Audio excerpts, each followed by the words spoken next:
Le Burundi, engagé dans une dynamique de réforme économique, présente pour l'exercice 2024-2025 une enveloppe budgétaire d'environ 1,5 milliard de dollars, une hausse notable de 16% par rapport à l'exercice précédent. Madame, Monsieur, vous êtes bien sur Africa 24 et sur Africa Caucus TV pour le caucus africain qui se tient à Bangui. Nous avons le plaisir de nous entretenir avec Monsieur Nestor Taountouye, ministre des Finances, du Budget et de la Planification du Burundi. Ensemble, nous faisons le point sur les priorités budgétaires du gouvernement, les leviers de financement engagés ainsi que les attentes vis-à-vis de la République centrafricaine dans le cadre de la coopération Sud-Sud. Monsieur le ministre, bienvenue sur Africa 24. Merci. Monsieur le ministre, vous avez pris part cette année au caucus africain. Quelles étaient vos attentes vis-à-vis des discussions avec les institutions de Bretton Woods, notamment en ce qui concerne les réformes structurelles en cours dans votre pays? Exactement, nous venons de participer dans ce caucus Afrique pour qu'il y ait une thématique principale sur les réformes budgétaires et fiscales, mais aussi le financement des infrastructures résilientes pour le développement de l'Afrique. Nous avons vu qu'au niveau de l'Afrique, il y a des avancées qui se sont enregistrées sur la gestion budgétaire, sur la mobilisation des ressources domestiques, sur la collaboration aussi avec les différents partenaires au développement, commençant par la Banque mondiale, la FMI, la Banque africaine de développement, le FIDA et tant d'autres.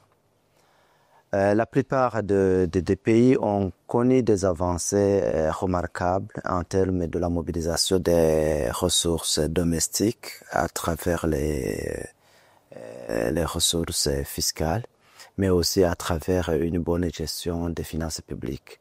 Toutefois, des défis persistent. Des défis persistent parce que nous avons vu qu'il manque des infrastructures pour la transformation économique.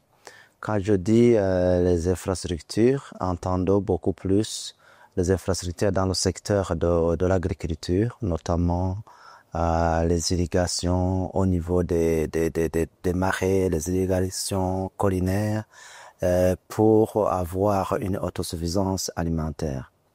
Il y a aussi d'autres infrastructures qui nous manquent dans le secteur agricole.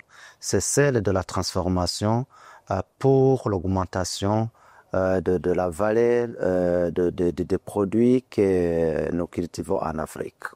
L'autre infrastructure qui sont toujours en insuffisance, c'est beaucoup plus l'énergie. Vous savez aussi qu'avec la Banque mondiale et d'autres partenaires au développement, nous avons une mission appelée Mission 300, où nous avons un déficit énergétique de 6 millions en Afrique et où on veut que d'ici 5 ans, on puisse octroyer de l'énergie à 300 millions d'Africains. Donc tout cela, ça montre qu'il y a un gap au niveau de l'Afrique sur les infrastructures énergétiques. D'autres infrastructures que nous avons vues qu'il y a toujours un manque et un gap, c'est au niveau des infrastructures de transport. Vous savez, partout, il y a le slogan, surtout au Burundi, on dit que là où la route passe, le développement suit. Là où l'électricité est là, le développement suit. Donc, ce sont des infrastructures de promoteurs du développement local et pour lesquelles nous avons quelques gaps.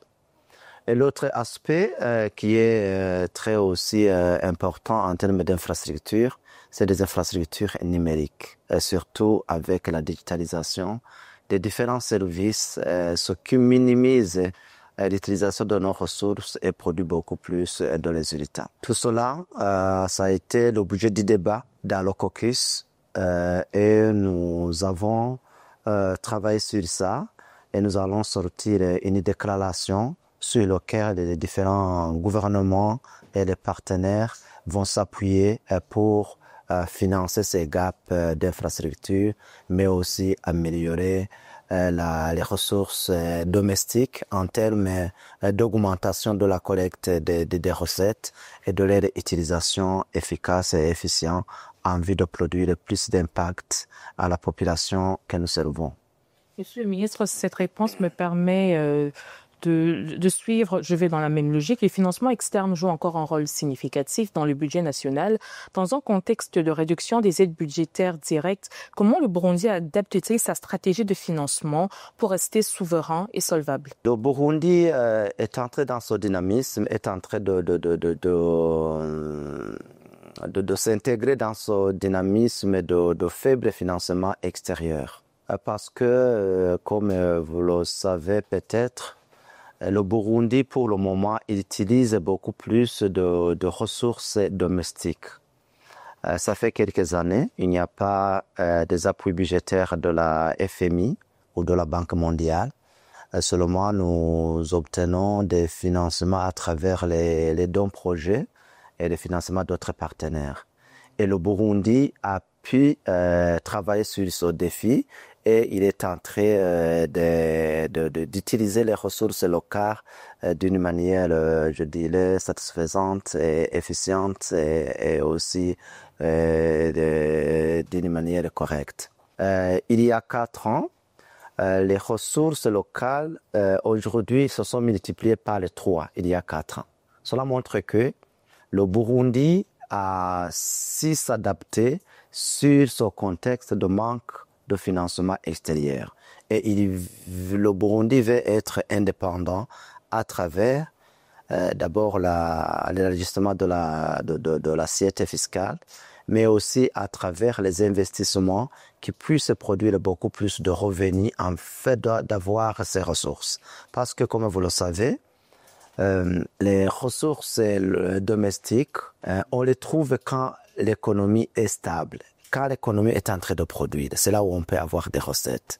Donc, le Burundi est en train d'investir beaucoup plus dans le secteur énergétique, dans le secteur des mines, dans le secteur du transport, dans le secteur le financement des petites et moyennes entreprises pour stabiliser et pour la transformation macroéconomique du pays. Et cela pour générer beaucoup plus de ressources fiscales et pour aussi, je dirais, s'auto-subvenir à tous les besoins du pays. Les partenaires au développement, comme la Banque mondiale, le FIDA et la BAD, font pas mal de choses. Ils ont beaucoup de projets qu'ils financent et ce que nous faisons, c'est de faire une bonne gestion de ces fonds pour produire plus de résultats. Votre ministère pilote également la planification économique. Quels sont les 3 projets prioritaires inscrits dans la vision de développement du pays à moyen terme et comment leur financement est-il structuré? Les 3 principaux projets qui sont en train d'être mis en œuvre dans la planification économique, c'est beaucoup plus le projet dans le secteur de l'énergie. Maintenant, il y a 2 ans, on vient d'inaugurer 3 barrages hydroélectriques qui pourra fournir de l'énergie à la population. Et l'autre projet, c'est beaucoup plus le projet beaucoup plus agricole et avec les agropoles qui vont produire beaucoup plus de résultats. Et l'autre projet sur lequel nous sommes en train de faire, c'est la gestion des finances publiques en mode budget programme. C'est un grand projet et qui s'appuie beaucoup plus sur l'utilisation efficace et efficiente de nos ressources, mais aussi avec l'appui sur la digitalisation. Il y a aussi un grand projet sur lequel nous sommes en train de faire beaucoup plus de contrats dans le secteur minier où nous allons exploiter pas mal de gisements miniers pour la transformation économique. Monsieur le ministre, dans le contexte de l'intégration régionale, la CAE, le Burundi aspire à renforcer sa compétitivité. Quelles réformes économiques structurelles sont en cours ou prévues pour aligner votre pays sur les standards régionaux en matière de transparence, de climat des affaires ou d'interopérabilité budgétaire? Comme vous le savez, le Burundi est membre de la communauté économique de l'Afrique de l'Est. Et là, il y a beaucoup plus de protocoles qui sont signés, qui sont en train d'être mis en œuvre, notamment à l'union douanière, notamment à l'intégration régionale du commerce.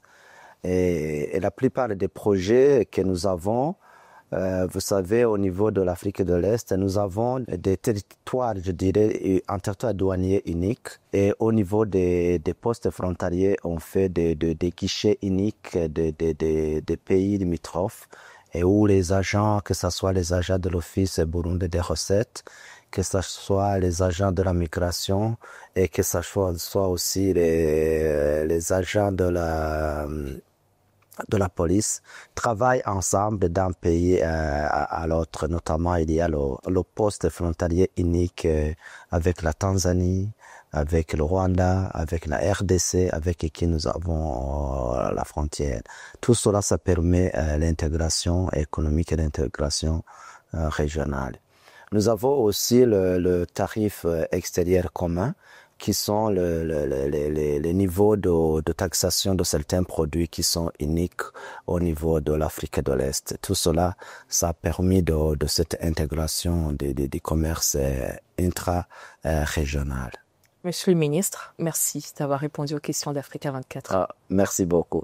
Madame, monsieur, merci d'avoir suivi cette édition de l'interview. Votre fidélité nous honore. L'actualité se poursuit sur africa24tv.com et sur l'application MyAfrica 24.